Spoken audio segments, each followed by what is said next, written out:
So kind of tell me where music started off in your life. Well, music had always been a big part of my life. My dad was a musician, and my mom had grown up playing piano. So they were very adamant about me learning to play music. Mhm.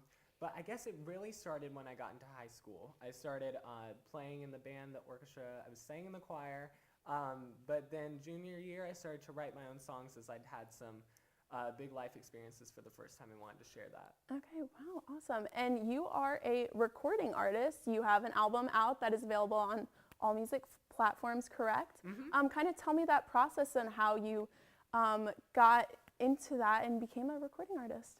Well, it was my junior year of high school, and I knew that senior projects were coming up, and most of the music majors, or the kids that knew they were going to be music majors, would put on some type of senior recital, but I had written a whole bunch of songs that nobody even knew about yet. And I decided to get a bunch of my friends together, and we put on a benefit concert, and I recorded the album to benefit a local women's shelter in my hometown, and it got published, and it's out there now. Wow, that's awesome. And it's great to know that it's for a good cause also, and you are doing the work that you love. And then, so I know you are now a freshman here at JMU.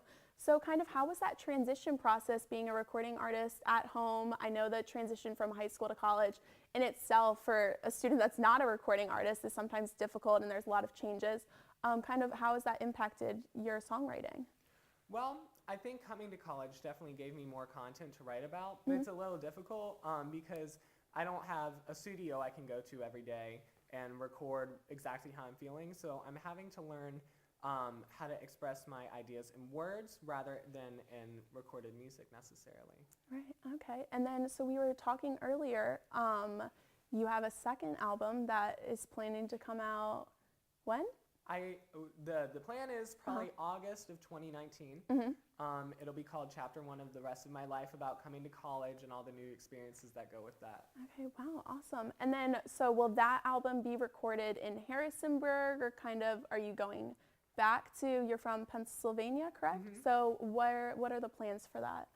It's a little unclear right now because it feels like it would be more authentic if it was recorded here in Harrisonburg, but at the same time, a lot of the song's meanings come from places in Pennsylvania, so we're up in the air right now about where it's going to be. But Right, okay. Also, so freshman here, and you're obviously musically talented. Are you involved with anything around campus that's musically driven? I'm in the MRDs, I play trumpet for them, and I'm in the symphony orchestra because my primary instrument is the viola, and I'm studying education here for the viola. So. Okay, wow. Do you ever play instruments for your own albums and then kind of edit it over with your singing voice, or how does that work? Yeah, on this past album, most of the music is me putting it together somehow. I did get to feature one of my best friends, Elijah Comas, playing the piano on the song Can't Stop Me, but most of it is me playing.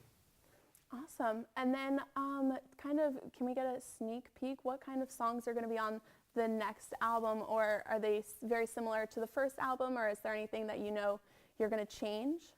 I think this album is going to be completely different. It's going to be, my last album was very electronic based. This one's going to feel a lot more authentic.